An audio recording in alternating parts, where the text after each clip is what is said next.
High دوستو، السلام علیکم ورحمۃ اللہ وبرکاتہ۔ کل ہم آپ لوگ کو بتائے تھے مٹی کا تیل، بہت ہی بہترین ٹاپک تھا، اور مٹی کا تیل بھی مضمون تھا۔ آج ہم 12 کلاس کے لیے پیج نمبر 3 لے کر آئے ہیں، بعض پرانے لفظوں کی نئی تحقیق۔ کہ لیکھک کون ہے؟ سید سلیمان ندوی۔ بعض پرانے لفظوں کی نئی تحقیق، مصنف کون ہے؟ تو سید سلیمان ندوی۔ یہ مضمون ہے، بعض پرانے لفظوں کی نئی تحقیق کیا ہے؟ تو یہ مضمون ہے۔ کوئی پوچھے گا کہ بعض پرانے لفظوں کی نئی تحقیق کیا ہے؟ تصنیفات ہے، خاکہ ہے، ناول ہے، تو آپ کو مار دینا ہے مضمون۔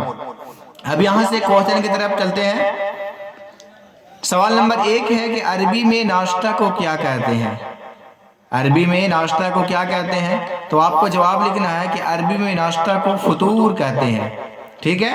سوال نمبر 2 ہے سید سلیمان ندوی کا کس 2 کتاب کا نام بتائے؟ کسی 2 کتاب کا نام لکھے یا بتائے۔ تو نمبر 1 میں ہے ارض القرآن، اور نمبر 2 میں حیات شبلی۔ کیا ہے کتاب کا نام؟ ارض القرآن، اور نمبر 2 میں حیات شبلی۔ سوال نمبر 3 ہے بعض پرانے لفظوں کی نئی تحقیق سید سلیمان ندوی کی کس کتاب سے ماخوذ ہے؟ سوال دیکھیے گا، یہ کتابی کا نام ہے، یہ پوچھ رہا ہے اس میں کہ بعض پرانے لفظوں کی نئی تحقیق سید سلیمان ندوی کس کتاب سے ماخوذ ہے؟ جواب ہے سید سلیمان ندوی نقوش سلیمانی، نقوش سلیمانی سے ماخوذ ہے۔ سوال نمبر 4 ہے سید سلیمان ندوی کی جائے پیدائش دسنا بہار کے کس ضلع میں ہوئی؟ سوال کیا بول رہا ہے؟ سید سلیمان ندوی کی جائے پیدائش دسنا بہار کے کس ضلع میں ہوئی؟ تو آپ کو دینا ہے جواب سید سلیمان ندوی کی جائے پیدائش دسنا بہار کے نالندہ ضلع میں ہوئی۔ یاد رہے گا۔ سوال نمبر 5 ہے بھوک توڑنے کی اصطلاح کیا ہے؟ 5 میں ہے بھوک توڑنے کی اصطلاح کیا ہے؟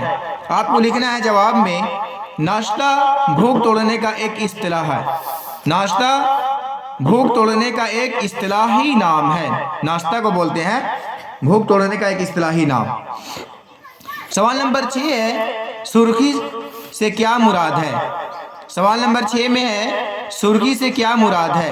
تو آپ کو جواب دینا ہے سرخی سے مراد عنوان ہے کہ جو کسی مضمون کے اوپر لگایا جاتا ہے، کسی مضمون کے اوپر لگایا جاتا ہے۔ سرخی سے مراد عنوان یہ ہے کہ جو کسی مضمون کے اوپر لگایا جاتا ہے۔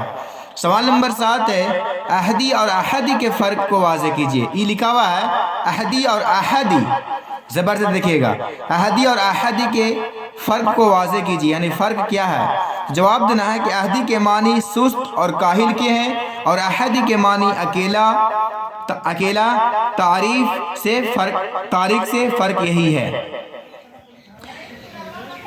سوال نمبر 8 میں کلی کھولنا اور کلی پھیرنا کے معنی میں کیا فرق ہے؟ کلی کھولنا اور کلی پھیرنا کے معنی میں کیا فرق ہے؟ تو آپ کو دینا ہے جواب کلی کھولنا کے معنی کسی عیب کو ظاہر کرنا، اور کلی پھیرنا کے معنی کسی عیب کو چھپانا۔ کتنا بہترین سوال یہ۔ سوال نمبر 9 ہے فطور کے معنی بتائیں۔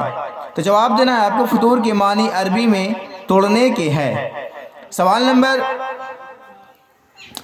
10 ہے کلی کو عربی اور فارسی میں کیا کہتے ہیں؟ سوال نمبر 10 میں کلی کو عربی اور فارسی میں کیا کہتے ہیں؟ تو آپ کو دینا ہے جواب کلی کو عربی میں لسان اور فارسی میں رانگا کہتے ہیں۔ اب یہاں پہ ہے سوال نمبر 11 ہے پورب پچھم کی زبانوں سے کن زبانیں مصنف مراد لیتا ہے؟ سوال نمبر 11 ہے پورب اور پچھم کی زبانوں سے کون زبانیں مصنف مراد لیتا ہے؟ یہ کوشچن بہت ہی بہترین ہے، یہ دیکھیے گا اچھا سے جواب ہے پورب کی زبان سے مصنف کی مراد عربی زبان ہوتی ہے، اور پچھم کی زبان سے مراد انگریزی ہوتی ہے۔ کتنا بہترین ہو گیا۔ سوال نمبر 12 ہے لفظ نہار کن 2 زبانوں میں استعمال ہوتا ہے؟ سوال نمبر 12، لفظ نہار کن دو زبانوں میں استعمال ہوتا ہے؟ جواب دینا ہے فارسی اور ہندی میں استعمال ہوتا ہے۔ لفظ نہار کن دو زبانوں میں استعمال ہوتا ہے؟ تو آپ کو دینا ہے جواب فارسی اور ہندی میں استعمال ہوتا ہے۔ سوال نمبر 13 ہے، کلی کس زبان کا لفظ ہے اور اس کے معنی کیا ہوتا ہے؟ کلی کس زبان کا لفظ ہے اور اس کے معنی کیا ہوتا ہے؟ جواب دینا ہے کلی عربی زبان کا لفظ ہے اور اس کا معنی رانگا ہوتا ہے۔ آج یہاں پہ پیج نمبر